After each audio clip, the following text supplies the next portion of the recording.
Hello friends, welcome to education Adda. आज का जो टॉपिक हम डिस्कस करने वाले हैं उसका नाम है एचसीएफ। तो फ्रेंड्स, एचसीएफ होता क्या है? एचसीएफ होता है हाईएस्ट कॉमन फैक्टर। तो फ्रेंड्स, जैसे मैंने इससे पहले मैं आपको एलसीएम बताया था जो कि था लीस्ट कॉमन मल्टीपल। अब हम समझेंगे एचसीएफ। क्या समझेंगे? एचसीएफ। तो एचसीएफ होता है हाईएस्ट कॉमन फैक्टर। ओके, अब आप सोचेंगे ये हाईएस्ट कॉमन फैक्टर होता क्या है? तो मैं आपको एक एग्जांपल के थ्रू बता रहा हूँ।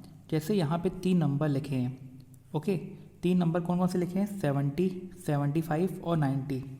अब इन तीनों में ऐसा कौन सा फैक्टर है वो भी हाईएस्ट जो तीनों को डिवाइड कर सकता है?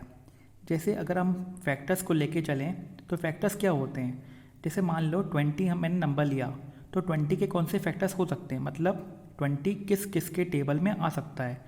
तो 21 के टेबल में आता है, 2 के टेबल में आता है, 4 के टेबल में आता है, 5 के टेबल में आता है, 10 के टेबल में आता है और 20 के टेबल में आता है। तो 1, 2, 5, 4 और 10, 20 ये सब क्या है? ये सब 20 के फैक्टर्स हैं। ओके, तो मुझे लगता है इससे आपको ये क्लियर हो गया होगा। अब हम जो मेथड डिस्कस करने वाले हैं वो है HCF by prime factorization method. तो प्राइम फैक्टराइजेशन मेथड से हम एलसीएम भी निकाल सकते हैं और एचसीएफ भी निकाल सकते हैं, बस थोड़ा सा अंतर होता है जो हम इस मेथड के थ्रू समझेंगे। तो चलिए डिस्कस करते हैं। जैसे यहाँ पे फर्स्ट नंबर लिखा है 70, तो हम प्राइम फैक्टराइजेशन मतलब हर एक नंबर को हमें अलग अलग डिवाइड करना है। तो यहाँ पे हमने फैक्टराइज करना है। ओके, डिवाइड नहीं, फैक्टराइज करना है। तो यहाँ पे जब हमने 70 को फैक्टराइज किया, जैसे यहाँ पे 235 जा, 5 7 जा, 7 1 जा। फिर हमने 75 को फैक्टराइज किया, 325 जा, 5 5 जा, 5 1 जा। फिर हमने 90 को फैक्टराइज किया, 245 जा, 315 जा, 3 5 जा, 5 1 जा। ऐसे करके जब हमने 70, 75 और 90 को फैक्टराइज किया तो हमें 70 के कौन कौन से फैक्टर्स मिले?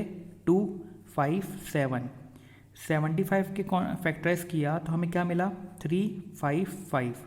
और जब हमने 90 को फैक्टराइज किया तो हमें मिला 2 3 3 5। तो फ्रेंड्स, हमें करना क्या है? अगर हमें इन तीनों का एचसीएफ निकालना है तो हमें वो फैक्टर्स चुनने होंगे जो तीनों में कॉमन है। तो यहाँ पे सिर्फ हमें 5 ही दिख रहा है जो तीनों में कॉमन आ रहा है। ओके, इसके अलावा कोई भी ऐसा फैक्टर नहीं है जो तीनों में कॉमन आ रहा हो। तो हमारा 70, 75 और 90 का जो एचसीएफ होगा वो क्या आ जाएगा? वो आ जाएगा 5। तो फ्रेंड्स, बहुत ही सिंपल मेथड थी। सबसे पहले हमने 70, 75 और 90 को अलग अलग फैक्टराइज किया, फिर हमने उसके फैक्टर्स लिख दिए और हमने देखा कि तीनों में कौन सा कॉमन फैक्टर आ रहा है। तो हमें दिखा कि 5 ही ऐसा फैक्टर है जो तीनों में कॉमन आ रहा है और वही हमारा क्या हो गया? एचसीएफ। मतलब 5 हाईएस्ट कॉमन फैक्टर है जो 70, 75 और 90 को डिवाइड कर सकता है।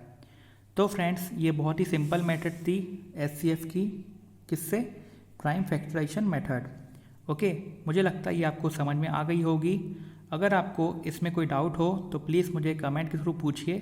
और अगर आपको ये वीडियो अच्छे समझ में आ गया हो तो लाइक कीजिए, सब्सक्राइब कीजिए और शेयर कीजिए ताकि लोगों का बेनिफिट हो और वो भी इसका लाभ उठा सकें। Thank you friends, thank you for watching my video.